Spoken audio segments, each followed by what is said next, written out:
በፌስታል ወይም በላስቲክ መጠቀም ተከለከለ። ቶሎ ብላችሁ ቢዝነስ ጀምሩት። የተከበራችሁና የተወደዳችሁ ውድ ተመልካቾች አሁን ካለንበት ወር ቀጥሎ የፊታችን ጥር ወር ላይ ሙሉ ለሙሉ ተግባራዊ የሚደረገውና መነሻ ቅጣት 5000 ብር የተጣለበትን ፌስታል የመጠቀም ክልከላና በወረቀት ዘንቢል ወይም ደግሞ በጨርቅ ዘንቢል መጠቀምን የሚያበረታታው አዋጅ ይሄውና በጣት የሚቆጠሩ ቀናት ብቻ ቀርተውታል። ምን አሰባችሁ? ፌስታል ሲከለከል ይሄንን ቢዝነስ ብንጀምረውስ? ቢዝነሱ የወረቀት ዘንቢል ወይም ደግሞ የጨርቅ ዘንቢል ማምረት ይሰኛል። ክቡራን ተመልካቾች ታዲያ ዛሬ ከኔ ጋር እስከ መጨረሻው ድረስ ከኔ ጋር አብራችሁን ከቆያችሁ ለመሆኑ ወረቀት ወይም ደግሞ የጨርቅ ዘንቢል ለማምረት ምን ያክል የመነሻ ካፒታል ያስፈልገናል? ግብአቶቹን በቅናሽና በማከፋፈያ ዋጋ የምናገኘው ከየት ነው? የአሰራር ጥበቡ፣ ሲስተሙ፣ ሎኬሽን እና እንዲሁም ደግሞ ካስተመር እንዴት አድርገን እናገኛለን የሚሉትን በደንብ ቁልጭ አድርጌ ማስረዳችሁናል። የትም ሳትሄዱ የምትመለከቱበትን የሶሻል ሚዲያ ፕላትፎርም ዩቲዩብ ላይ ካላችሁ እንደተለመደው ሰብስክራይብ ማድረግ፣ ቲክቶክ ካላችሁ ደግሞ ፎሎ፣ ላይክ፣ ሼር ያደርጋችሁ ተከተሉኝ። በቀጥታ ወደ ዛሬው እጅግ አስገራሚ በሆነው ቶሎ ብዙ ሰዎች ሳይገቡበት እናንተ የምትገቡበትን የወረቀት በነገራችን ላይ በተለምዶ ዘንቢል ወይም ደግሞ ከረጢት ማምረት የሚባለውን ቢዝነስ በደንብ አድርጌ ነው ማስረዳችሁ። በድጋሚ ከኔ ጋር አብራችሁን ቆዩ። ክቡራን ተመልካቾች እንግዲህ በሁለት አይነት መንገድ ልንገራችሁ የወረቀትና የጨርቅ ዘንቢል የሚባለውን ነው። ወረቀት ሲባል ከጎን እንደምትመለከቱ የተለያዩ ወረቀቶችን ክላሰሮችንና የተለያዩ መሰል ወይም ደግሞ ለወረቀት ከረጢት ማምረቻ የሚሆኑን ግብአቶች ተጠቅመን ከረጢቶችን የምናመርትበት ጥበብ ነው። ሁለተኛው ደግሞ ምንድነው? ጨርቆችንና እንደ ጨርቅ አይነት መሰል ነገሮችን ተጠቅመን ማለት ነው። እንዲሁም ደግሞ ማዳበሪያ የሚባለውን ራሱ ኬሻ የሚባለውን ተጠቅመን ሁሉ የምናመርትበት ራሱን የቻለ ከረጢት የማምረት ጥበብ ነው ሁለቱን። ስለዚህ ሁለቱን እንግዲህ ደግሞ ለየት አድርጌ በሁለት መልኩ ሳሳያችሁ የመጀመሪያው ግብአቱን ማምረት ነው። ግብአቱ ሲባል ከረጢቶቹን ራሳችሁ አምርታችሁ ከረጢቶቹን ብቻ አምርታችሁ ምንም አይነት መነሻ ካፒታል ወይም ደግሞ አነስተኛ ካፒታል ያላችሁ ሰዎች ዘንቢሉን ብቻ አምርታችሁ የተለያዩ ሎጎዎችንና ጽሁፎችን ፕሪንት ለሚያደርጉ ሰዎች ከነሱ ጋር በጋራ የመስራት ጥበብ ነው። የመጀመሪያው ግብአቱን ማምረት ነው። ሁለተኛው ደግሞ ፕሪንት ለሚያደርጉ ህትመት ለሚሰሩ ሰዎች አሳልፋችሁ መስጠትና እነሱ ጋር በጋራ መስራት ነው። አለያም ደግሞ ይሄንኛው አሁን አነስተኛ ካፒታል ያላችሁ ሰዎች ነው።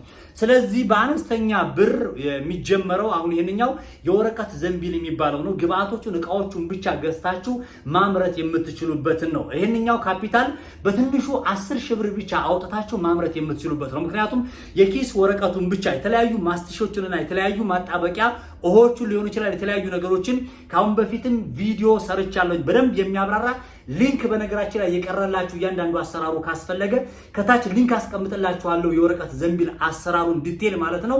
ጊዜ ስለማይበቃ ነው ዛሬ ግን ነገርኳችሁ። ሃይላይት መነሻ ካፒታሉንና አጠቃላይ ዝርዝሮቹንና ሚስጥሩን ብቻ አለፍ እያልኩ ስለሆነ የምነግራችሁ ቀላል ስለሆነ በጣም ሲምፕል ነው። ብዙ ብር ማውጣት ስለማይጠበቅባችሁ ነው።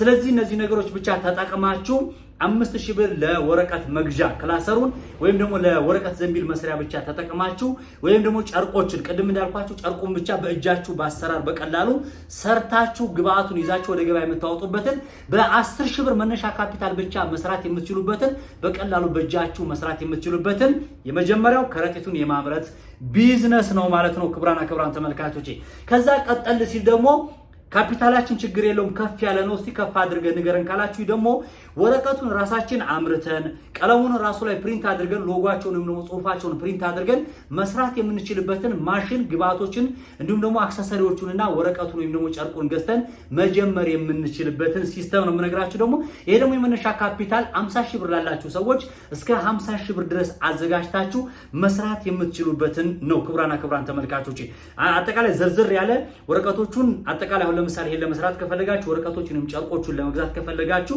እስከ 5000 ብር ድረስ ያስወጣችኋል። ከዛ በኋላ ቀለሞች አሉ። ቀለሞች ስታምፕ ማድረጊያ ወይ ነው ጽሁፎች የምትጽፉበት ወይም ደግሞ ሎጎቹን የምትሰሩበትን ቀለሞችን በ5000 ብር ብቻ ትገዟቸዋላችሁ። ከዛ በኋላ የተለያዩ አክሰሰሪዎች አሉ እዛ የምትሰሩባቸው እዚህ ፊት ለፊት ጎን እንደምታያቸው ማለት ነው። አክሰሰሪዎቹን ራሱ ለዚህ ለወረቀት ዘንቢል ወይም ለጨርቅ ዘንቢል መስራት የምትችሉበትን አክሰሰሪ መቀስ ምናምን የተለያዩ ነገሮች አሉ እዛ መቆራረጫ ነገሮችን ሰፋ አድርጌ ነው ያስኩላችሁ። በነገራችን ላይ 5000 ብር ወረቀቱን አልኳችሁ እንጂ ከዛ በታች መግዛት ትችላላችሁ። ቀለሞችን እንዲሁም አነስ አድርጋችሁ መግዛት ትችላላችሁ። አክሰሰሪዎችንም አነስ አድርጋችሁ መግዛት ትችላላችሁ። ከዛ በኋላ ፕሪንት የምታደርጉበትን እዚህ ከጎን እንደምትመለከቱት ይህንኛውን ማሽን ከ15000 ብር እስከ 20000 ብር ድረስ ትገዙታላችሁ። ክቡራን ተመልካቾቼ እነዚህን ገዝታችሁ በ50000 ብር ከረጢት ማምረት አቅም ያለው ሰው ደግሞ በደንብ አድርጌ ምናልባት ማሽን ገዝተን በጣም በመቶ የሚቆጠሩ ከረጢቶችን እያመረትኩ ሰራለው ላለ ሰው ደግሞ በአሁኑ ሰዓት ላይ ገበያ ላይ የሚሸጥ ማሽን አለ። አቅም ላላችሁ ሰዎች ደግሞ ከ800,000 ብር እስከ 1 ሚሊዮን ብር ድረስ አውጥታችሁ ራሱን የቻለ የከረጢት ወይም ደግሞ የዘንቢል ማምረቻ የሚሸጥበት ማሽን አለ። እሱን ገዝታችሁ ወደ ስራ መግባት ትችላላችሁ። ምክንያቱም ራሱን የቻለ አዋጭና አትራፊ አሁን ታስታውሱ ከሆነ እስካሁን ድረስ ፌስታል እየተመረተ ነው አይደለ? ፌስታል ለማምረት ወይም ደግሞ ፌስታል ኢንዱስትሪው ለመቀላቀል በሚሊዮን የሚቆጠር ማሽንን አስገብተው ሰዎች ፌስታል የሚያመርቱ ካምፓኒዎች ኢትዮጵያ ውስጥ አሉ። ከውጭ ፌስታል ይመጣል አይደለ? ልክ እንደዛ አሁንም በጣም አቅም ያላችሁ ሰዎች ካላችሁ ከ800 እስከ 1 ሚሊዮን ብር ድረስ ወጪ አድርጋችሁ ኢንቨስት አድርጋችሁ ልክ እንደ ፌስታሉ እዛ ቢዝነስ ላይ ተቀላቅላችሁ በኃይለኛው አምርታችሁ መቀላቀልም ወይም ደግሞ ቢዝነስ ውስጥ መግባት ትችላላችሁ ማለት ነው። ዞሮ ዞሮ ግን እኔ እየሰራሁት ምንም አይነት አቅም ለሌላቸው በትንሹ እንዴት አድርገው መስራት ይችላሉና አድሬስ መሆን ይችላሉ፣ ራሳቸውን እንዴት አድርገው የተሻለ ቦታ መድረስ ይችላሉ የሚለውን ነው። ስለዚህ በሶስት አይነት መንገድ ነግሬያችኋለሁ ማለት ነው። 10,000 ብር ያላችሁ ሰዎች በእጃችሁ ጀምሩት። በቀላሉ የሚሰራ ነገር ነው። በርካታ ቪዲዮዎችን ሰርቻለሁ። ከጎንም እንደምትመለከቱት ነው። በነገራችን ላይ በተለያዩ ሶሻል ሚዲያዎች ላይ በአማርኛ፣ በእንግሊዘኛ፣ በህንደኛ እናንተ በምትችሉት ቋንቋ ዩቲዩብ ላይ ገብታችሁ how to make paper bag ብላችሁ ብትገቡ በጣም በሺ አይደለም በሚሊዮን የሚቆጠሩ ቪዲዮዎችን ስለምትመለከቱ ይሄ አይገርመኝም። ከዛ በተረፈ ደግሞ ማሽኑ የምትፈልጉትም ሰዎች አላችሁ። ከዛ በኋላ ብዙ ጊዜ የሚያስጨንቃችሁ ሰዎች የግብአት ጉዳይ ነው። ግብአት መግዣ ቦታ የት ነው ልትሉ ትችላላችሁ። በነገራችን ላይ በሰፊው በደንብ አለ። የኛው ቢዝነስ ለየት የሚያደርገው ግብአቱ በደንብ አለ። በአሁኑ ሰዓት ላይ ያው እየተወደደ በዛው ልክ ሊመጣ ይችላል እንጂ የግብአት መግዣ ቦታ መርካቶ ነው ያለው። ሲዳማ ተራ ህንፃ ወይም ደግሞ ኬኔዲ ህንፃ የሚባለው ላይ ልብ ብላችሁ ያዙ። ስሙን ጽፋችሁ ያዙት። ሲዳማ ተራ ህንፃ ወይም ደግሞ ኬኔዲ ህንፃ የሚባለው መርካቶ የስቴሽነሪ እቃዎች በደንብ አድርገው የሚሸጡበት ቦታ፣ አከፋፋዮች የስቴሽነሪ እቃዎችን የሚሸጡ ድርጅቶች ወይም ሱቆች እዛ ስላሉ ከዛ ቦታ ሄዳችሁ መግዛት ትችላላችሁ። ማሽኑንም እዛው ቦታ ላይ አሁን ቅድም ያልኳችሁን ስታምፕ ማድረጊያውን የቀለሙን ከጎን የምትመለከቱትን ማሽን እዛው ቦታ ላይ ሄዳችሁ ታገኙታላችሁ ማለት ነው። ክቡራን ተመልካቾቼ ከዛ የሥራ ቦታና ሎኬሽን ልምጣላችሁ። ክቡራን መጀመሪያ የተናገርኩት በአነስተኛ ካፒታል የምትጀምሩ ሰዎች በ10,000 ብር የምትጀምሩ ሰዎች ካላችሁ ሱቅ መከራየት አይጠበቅባችሁም። የቤትም ቤት ይሆናችሁ ምንም አይነት ስራ የሌላችሁ ምን ስራ እያላችሁ የተጨነቃችሁ ሰዎች ካላችሁ ደግሞ በሳሎናችሁ መስራት ትችላላችሁ። አነስ ያለች ካፌ፣ አነስ ያለች ቦታ ራሷን የቻለች ጥግ ቦታ ላይ ማለት ነው። ምናልባትም ከ2 ካሬ ጀምሮ ይቻላል። በነገራችን ላይ ከ2 ካሬ ጀምሮ 2 ካሬ ምንድነው አሁን እንግዲህ 1 ሜትር በ2 ሜትር 1 ሜትር እንደዚህ 2 ሜትር በሆነች ቦታ ላይ ራሱ የሆናችሁ መጀመር ትችላላችሁ። እሱን ከጀመራችሁ በኋላ መስራት ትችላላችሁ። ከዛ ደግሞ አቅም አለኝ፣ በረንዳ አለኝ፣ ጓሮ አለኝ፣ ችግር የለም ሳሎኔ ላይ ሳፋ አድርጌ መስራት ትችላለሁ ካላችሁ እንደናንተ ምቾትና እንደናንተ ፍላጎት መጀመር ትችላላችሁ። ከዛ በተረፈ ምንድነው ደግሞ አቅም ያላችሁ ሰዎች ከፍ አድርጌ ጀምራለሁ የምትሉ ሰዎች ካላችሁ አሁን ቅድም ያልኳችሁን የ50,000 ብር መነሻ ካፒታል ኖሯችሁ ቀለም ፕሪንቱንም ህትመቱንም አድርጌ እሰራለሁ የምትሉ ሰዎች ካላችሁ ደግሞ ትንሽ ነገሮችን ሰፋ አድርጋችኋቸው ቤት ተከራይታችሁ መጀመር ትችላላችሁ። ከዛ በተረፈ ቢሮ ተከራይታችሁ መጀመር ትችላላችሁ። ግቢያችሁን ውስጥ ላይ አድርጋችሁ መጀመር ትችላላችሁ። በ50,000 ብር ቤት እንከራያለን ካላችሁ ደግሞ 5,000 ብር ነው ቤት ኪራዩ አላቅም፣ 10,000 ብር ነው ቤት ኪራዩ አላቅም። ጣል አድርጋችሁበት የ20,000 ብር ቤት ኪራይ ሊሆን ይችላል። እሱን ጣል አድርጋችሁበት መቀጠል ትችላላችሁ ማለት ነው። ክቡራን ተመልካቾቼ ከዛ በኋላ ደግሞ እንቀጥልና በእጅ ለሚሰራው እንዳልኳችሁ 10,000 ብር አጠቃላይ ያስፈልጋችኋል ብያችኋለሁ። የ50,000 ብር አለ ብያችኋለሁ። ከዛ በተረፈ ደግሞ ምንድነው የምታደርጉት? ከፍ ያለ ነገር ከሆነ በሚሊዮን አውጥታችሁ ቢዝነሱን መጀመር ትችላላችሁ ነው። አሁን የትርፍ ጉዳይ የጥቅም ጉዳይ ልምጣላችሁ። የትርፍ ጉዳይ ምንድነው? ክቡራን ተመልካቾቼ ይሄኛው ቢዝነስ በቀላሉ የሚሰራ ከሆነ ጎረቤታችሁ ያለ ሱቅ ሊሆን ይችላል፣ ቡቲክ ሊሆን ይችላል፣ ኤኒ አገልግሎት ሰጪ ተቋማት ከዚህ በኋላ በፌስታል ማንጠልጠል ቀርቷል። ስለዚህ በምንድነው የሚያንጠለጥሉት? በዛ ራሱን የቻለ በወረቀት ዘንቢል በጨርቅ ዘንቢል እስከሆነ ድረስ የስራ እጦት ይኖራል ወይም ደግሞ የቢዝነስ እጥረት ይኖራል ብላችሁ እንዳታስቡ። ለሆስፒታሎች ሊሆን ይችላል፣ ለካፌዎች ሊሆን ይችላል፣ አሁን ለፒዛ በርገር ማንጠልጠያ፣ ለተለያዩ ዴሊቨሪ መስጫ ዋሪቨር የትኛውም ነገር ከሸቀጣሸቀጥም ሱቅ ሊሆን ይችላል። የትኛውም ነገር የሚወጣው ካሁን በኋላ በከረጢት ነው ስለሆነ ወይም ደግሞ በዘንቢል እስከሆነ ድረስ ስራ እጦት ይኖራል ብላችሁ በፍጹም እንዳታስቡ ልላችሁ ፈልጋለሁ። የግድ ፋብሪካ ይኑረኝ ብላችሁ እንዳትጨነቁ። ትዕዛዝ ይኑራችሁ እንጂ እናንተ የቤታችሁ ስራ ይምጣላችሁ እንጂ በደንብ አድርጋችሁ መምራት ትችላላችሁ። እህቶቻችሁን ወንድሞቻችሁን በዛ ቢዝነስ ላይ ያሰማራችሁ የቤት የተቀመጡ እናት አባቶቻችሁ ካሉ በዛ ቢዝነስ ላይ አብራችሁ የሰራችሁ። ምክንያቱም በቀላሉ መስራት የሚቻልበት ጥበብ ስላለ ነው ማለት ነው። ስለዚህ ከስተመር ሬት አድርገን እናገኛለን የምትሉት ከሆነ እንደነገርኳችሁ ነው በቀላሉ አካባቢያችሁ ላይ ማግኘት ትችላላችሁ። ብዙ ትርፍ ሳታዩ ካተረፋችሁ ካመረታችሁ ነው።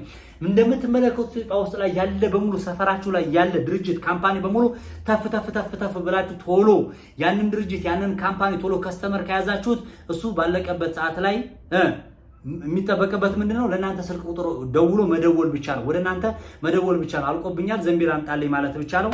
መርካቶ የሚረከቧችሁ ሰዎች አሉ በደንብ አድርገው በብዛት ምክንያቱም ስለምታስረክቡ በ1 ብር በ2 ብር በ3 ብር አካባቢ የምታተርፉ ከሆነ መርካቶ የሚረከባችሁ ሰው አለ። ማስረከብም ትችላላችሁ። ይሄንን የሚያመርቱ ሰዎች ላይኖሩ ይችላሉና በደንብ አድርጋችሁ በነገራችን ላይ አልተሰራበትም። አሁን እስካሁን አልተሰራበትም። በደንብ የሚሰራበት ቢዝነስ ነው። ምክንያቱም በመላ ሀገራችን ኢትዮጵያ ክፍለ ሀገር ያላችሁ ሰዎች ንቁ፣ ቶሎ በሉ። ቢዝነሱ አሁን የክልከላው አዲስ አበባ ብቻ የሚመስላችሁ ሰዎች አላችሁ። ጎንደርም፣ ባህር ዳርም፣ ጅጅጋም፣ ሶማሌም፣ ትግሬም፣ መቀሌ ሁሉም ቦታ ላይ ነው የተከለከለው። ስለዚህ ቶሎ ብላችሁ ጀምሩ። በነገራችን ላይ ቢዝነሱ ራሱ ማምረት ብቻ ሳይሆን ስልጠና መስጠትም ትችላላችሁና ይሄን ነው የምላችሁ። ኖ ስልጠና መውሰድ እፈልጋለሁ የምትሉ ሰዎች ካላችሁ ደግሞ ከታች ራሱን የቻለ ማለት ነው ዜድ የሚባል የወረቀት ዘንቢል ማምረቻ ድርጅት አለ። ግብአቶችን የሚሸጥ እንዲሁም ደግሞ ስልጠናዎችን የሚሰጥ ድርጅት አለ። ከታች ሊንክ አስቀምጥላችኋለሁ። እሱን ተመልክታችሁ ባህር ዳርም ብራንች አለው፣ እዚህም ደግሞ አዲስ አበባ ላይ ያለው ቦታ አለ። አይ ጊዜ ይፈጅብኛል ከዩቲዩብ ላይ ከማይ ደግሞ ቶሎ ሄጄ እያንዳንዱ ነገር ግብአቱን አይቼ መጀመር እፈልጋለሁ የምትሉ ሰዎች ካላችሁ ከታች ሊንኩን አስቀምጥላችኋለሁ። ያን ሊንክ ተጠቅማችሁ ቪዲዮ ላይ ስልኩ ስላለላችሁ ስልኩንና አድራሻውን ወስዳችሁ ወደዛ ወደ ስራው መግባት ትችላላችሁ። ፍጠኑ። ሰበር የሆነ መረጃ ነው። ሰበር የሆነ ቪዲዮ ነው። ሰበር የሆነ ቢዝነስ ስለሆነ ተቀላቀሉትላችሁ ፈልጋለሁ። ይሄን ነው የምላችሁ። ተከብራችሁ ነው ተመልካቾች። በነገራችን ላይ ማብራራት ስለማይጠበቅብኝ ነው። አንዳንዴ ጊዜ መውሰድ አይጠበቅብኝም እያንዳንዱ ነገር ላይ ምክንያቱም አለ ብያችኋለሁ። ቲክቶክ ላይ በደንብ አለ የሰሩት፣ ዩቲዩብ ላይ ከሄዳችሁ አለ ኤኒ ቦታ ላይ ስለ ፔፐር ባግ አሁን አልኳችሁ እንግሊዘኛውን how to make paper bag ብላችሁ ዩቲዩብ ላይ ብታስቀምጡ ከእንግሊዘኛ አፋረኛ በትግርኛም ይሰሩ አሉ፣ በአማርኛ ይሰሩ አሉ፣ በደንብ አድርገው በህንድም የሰሩ ሰዎች አሉ። ራሴም ደግሞ እያንዳንዷ ነገር ያስቀመጥኩላችሁ አለ ማለት ነው። ክቡራን ተመልካቾች ይህንን ይመስል ነበረ። እኔ ሀብትሽ የሥራ ሰው ወይም ደግሞ ቢዝነስማን እባላለሁ። ከእናንተ ጋር አብሬያችሁ የቆያችሁት በቀጣይም የትም ሳትሄዱ በነፃ ከባላችሁ የመነሻ ካፒታል ብቻ መስራት የምትችሏቸውን በርካታ የቢዝነስ ሐሳቦችን ይዤ ስለምመጣ ምናልባትም ለራሳችሁ ጥቅም ስትሉ የምትመለከቱበትን የሶሻል ሚዲያ ፕላትፎርም በጣም ብዙዎቻችሁ ማለት ይቻላል እኔ ስለሚያሳየኝ ሰብስክራይብ ሳታደርጉ ነው የምትመለከቱት። ለምን? ምን አጠፋን ወገን? አይከፈልበትምና ዩቲዩብ ላይ ካላችሁ ሰብስክራይብ አድርጉ። ቲክቶክ ላይ ያላችሁ ደግሞ ፎሎ አድርጉ፣ ላይክ አድርጉ፣ ሼር አድርጉ። ቲክቶክ ላይ ያላችሁ ሰዎች የማስታወቂያ ስራ እንጂ እየሰራ ያለሁት በነገራችን ላይ ቲክቶክ ላይ አልቀጥልም። እኔ እስካሁንም አልታወቅም። እንዳትሸወዱ። ቲክቶክ ላይ ቁጭ ብላችሁ የሰው ቪዲዮ፣ የሰው ዘፈን፣ የሰው ሙዚቃ ጊዜያችሁን የምታጠፉ ሰዎች ግድ የላችሁም። ከፊት ለፊት የምትመለከቱትን ማለት ነው ራሱን የቻለ ሀብትሽ የሥራ ሰው ወይም ደግሞ ቢዝነስማን የሚለውን የዩቲዩብ ቻናል ተቀላቀሉና በየቀኑ የሚለቀቁ በርካታ እጅግ አዋጭና አትራፊ የሆኑ የቢዝነስ ሐሳቦችን እያያችሁ በነገራችን ላይ ስራ ሊኖራችሁ ይችላል እኮ ግን በፓርት ታይም በቀላሉ የምትሰሩ እስከመቼ የመንግስት ሰራተኛ ቅጥረኛ ሆናችሁ እስከመቼ የድርጅት ቅጥረኛ ሆናችሁ ግን ተቀጥራችሁ እየሰራችሁ ቤታችሁ ስትመለሱ መስራት የምትችሏቸውን በርካታ የቢዝነስ ሐሳቦችን በሺህ የሚቆጠሩ የቢዝነስ ሐሳቦችን ዩቲዩብ ላይ ለቅቄያለሁ። ሂዱና ተመልከቱ። ግድ የላችሁ ለእናንተ ብዬ ነው የለቀኩትና መልካሙን ደጉንና አስብ። እኔ ሀብትሽ የሥራ ሰው ነኝ። በያላችሁበት የዓለም ዳርቻ ቤተሰባችሁን በሰላም ይጠብቅላችሁ፣ ሀገራችንን ሰላም ያደርግልን። ህብር፣ ፍቅር፣ ክብር እናት ሀገራችን ኢትዮጵያ ለዘላለም ትኑር። ይህ አፍሪካ ኮፊ ነው። እጅግ ጣፋጭና ለጤናው ተስማሚ ምግብ የሚያገኙበት ልዩ ቦታ አፍሪካ ኮፊ ፊጋ አማራ ባንክ አንደኛ ፎቅ ላይ አፍሪካ ኮፊ